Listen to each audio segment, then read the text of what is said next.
নমস্কাৰ welcome to জ্ঞান পোহৰ আশা কৰিছোঁ আপোনালোক সকলো ভালে আছে বিএডৰ এণ্ট্ৰেন্সৰ উপযোগী হোৱাকৈ কেইটামান মষ্ট ইম্পৰ্টেণ্ট আপোনালোকৰ কাৰণে MCQ লৈ আনিছোঁ তেতিয়াহ'লে বলক আজি এই ভিডিঅ'টো আৰম্ভ কৰোঁ এতিয়া ইয়াতে এক নম্বৰতে সুধিছে হুইচ আৰ্টিকল গ্যাৰাণ্টিজ ইকুৱেলিটি বিফৰ ল গতিকে কোনটো আৰ্টিকলে ইকুৱেলিটি বিফৰ লৰ কথা একচুৱেলি কয় ইয়াতে অপশ্যন এ দিয়া হৈছে আৰ্টিকল 14 ইয়েছ আৰ্টিকল 14 ইয়াতে শুদ্ধ উত্তৰ আৰু ইয়াতে যে আৰ্টিকল 21 দেখিছে এই 21 আমাৰ যি লাইফ এণ্ড পাৰ্চনেল লিবাৰ্টি তাৰ কথা কয় আৰ্টিকল 19 কয় আমাৰ যি ফ্ৰীডম অফ স্পীচ তাৰ লগত জড়িত একচুৱেলি কেইটামান ৰাইটছ আছে তাৰ কথা কয় আৰ্টিকল 19 গতিকে এইখিনিও আপোনালোকে মনত ৰাখিব আৰু আৰ্টিকল 32 একচুৱেলি কি কয় আপোনালোকে গম পাইছে চাগে ৰাইট টু কনষ্টিটিউচনেল ৰেমেডি তাৰ কথা ইয়াতে কয় আৰু মই আপোনালোকক কওঁ যে এবাৰ বিএডৰ এণ্ট্ৰেন্সসমূহৰ একচুৱেলি কম্পিটিশ্যনটো বহুত বেছি হৈছে বাকি যিমানখিনি ইউনিভাৰ্চিটি এণ্ট্ৰেন্সৰ এক্সাম হৈ গৈছে এবাৰ দেখা পাইছোঁ যে মাৰ্কছ একচুৱেলি বহুত পাবলগীয়া হৈছে গতিকে আপোনালোকে এই এণ্ট্ৰেন্সটোৰ কাৰণে একদম ভালকৈ প্ৰস্তুতি চলাওক দেই এইকেইদিন যিমান পাৰে সিমান আপোনালোকে পঢ়ক এতিয়া আহিছোঁ ইয়াৰ পিছৰ প্ৰশ্নটোলৈ ইয়াতে সুধিছে দ্য ফাণ্ডামেণ্টেল ডিউটিজ ৱেৰ এডেড বাই ইয়াতে শুদ্ধ উত্তৰটো হৈছে 42nd এমেণ্ডমেণ্ট 1976 যেহেতু আৰম্ভণিতে ফাণ্ডামেণ্টেল ডিউটিসমূহ আমাৰ ভাৰতৰ সংবিধানত নাছিল গতিকে এটা কনষ্টিটিউচনেল এমেণ্ডমেণ্ট এক্ট যেটো 42nd এমেণ্ডমেণ্ট তাৰ জৰিয়তে অন্তৰ্ভুক্ত কৰা হয় আৰু বৰ্তমান 11টাকৈ ফাণ্ডামেণ্টেল ডিউটিজ আমাৰ আছে ঠিক আছে এতিয়া আহিছোঁ ইয়াৰ পিছৰ প্ৰশ্নটোলৈ ইয়াতে সুধিছে the president of India is elected by ইয়াতে শুদ্ধ উত্তৰ হৈছে ইলেক্টৰেল কলেজ এতিয়া আহিছোঁ ইয়াৰ পিছৰ প্ৰশ্নটোলৈ ইয়াতে সুধিছে the minimum age to become the president of India is গতিকে ভাৰতৰ ৰাষ্ট্ৰপতি হ'বলৈ ন্যূনতম কিমান বছৰ বয়স হ'ব লাগিব ইয়াতে শুদ্ধ উত্তৰ হৈছে 35 ইয়াৰ্ছ এতিয়া আহিছোঁ ইয়াৰ পিছৰ প্ৰশ্নটোলৈ কুৱেশ্যন নম্বৰ 5 ইয়াতে সুধিছে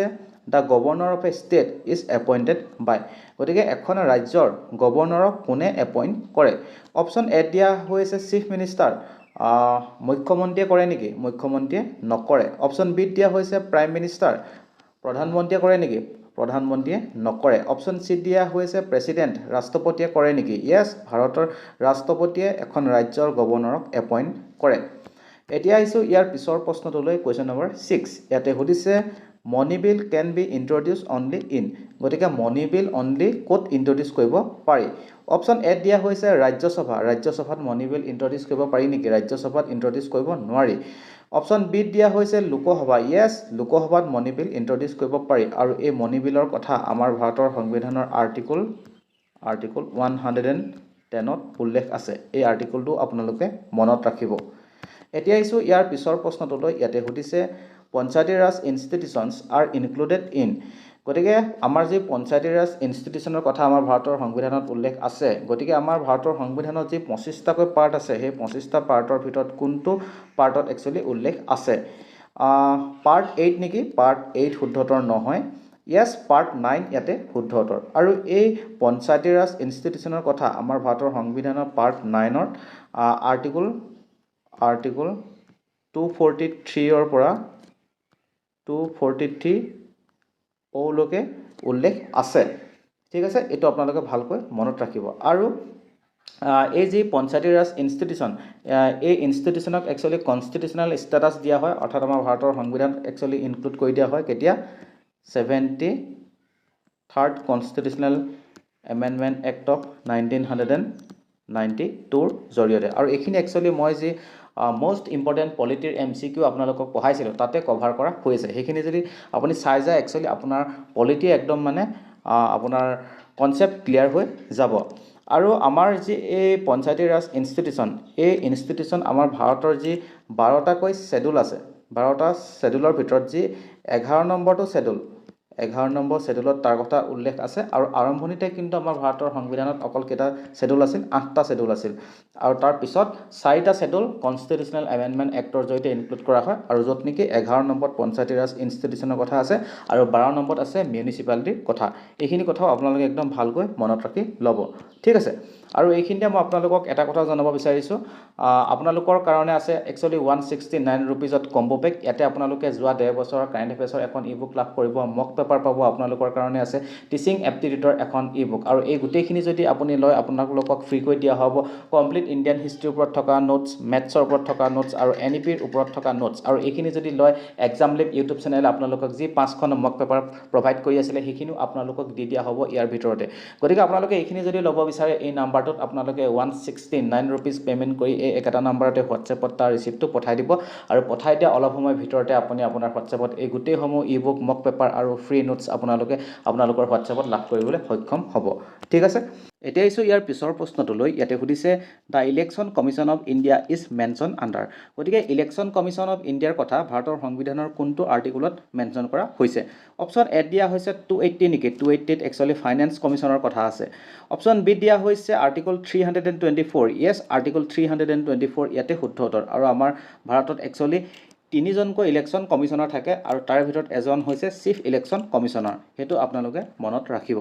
এতিয়া আহিছোঁ ইয়াৰ পিছৰ প্ৰশ্নটোলৈ ইয়াতে সুধিছে the finance commission is কনষ্টিটিউটেড under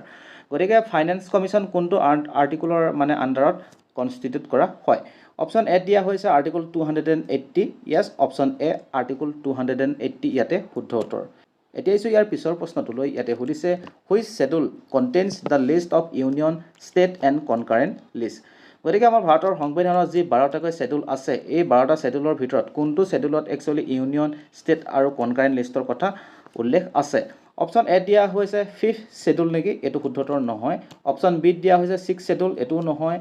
option C দিয়া হৈছে 7th শ্বেডুল য়েছ 7th শ্বেডুল ইয়াতে শুদ্ধ উত্তৰ এতিয়া আহিছোঁ ইয়াৰ পিছৰ প্ৰশ্নটোলৈ কুৱেশ্যন নম্বৰ 11 ইয়াতে সুধিছে দ্য প্ৰিএম্বল ডিক্লেয়াৰ্ছ ইণ্ডিয়া টু বি আমাৰ ভাৰতৰ সংবিধানৰ যিটো প্ৰিএম্বল এই প্ৰিএম্বলটোৱে আমাৰ ভাৰতখনক কি বুলি ডিক্লেয়াৰ কৰে অপশ্যন এ দিয়া আছে sovereign socialist secular democratic and republic yes option A ইয়াতে শুদ্ধ উত্তৰ আপুনি যদি প্ৰিএম্বলটো পঢ়ে এই গোটেইকেইটা ৱৰ্ড ইয়াতে আপোনালোকে দেখা পাব ঠিক আছে আৰু এই ছ'চিয়েলিষ্ট আৰু সেকুলাৰ এই দুটা ৱৰ্ড কিন্তু আৰম্ভণিতে আমাৰ প্ৰিএম্বলটোত নাছিল পিছত কনষ্টিটিউচনেল এমেণ্ডমেণ্ট এক্টৰ জৰিয়তেহে মানে এই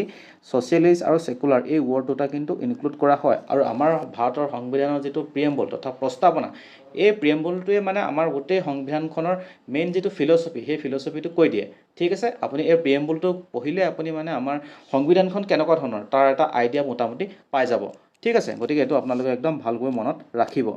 এতিয়া আহিছোঁ ইয়াৰ পিছৰ প্ৰশ্নটোলৈ ইয়াতে সুধিছে the chemical formula of common salt is গতিকে কমন চল্টৰ কেমিকেল ফৰ্মুলাটো কি হয় অপশ্যন এ দিয়া আছে NaOH নেকি এইটো শুদ্ধ উত্তৰ নহয় অপশ্যন বি দিয়া আছে NaCl য়েছ NaCl ছডিয়াম ক্লৰাইড হৈছে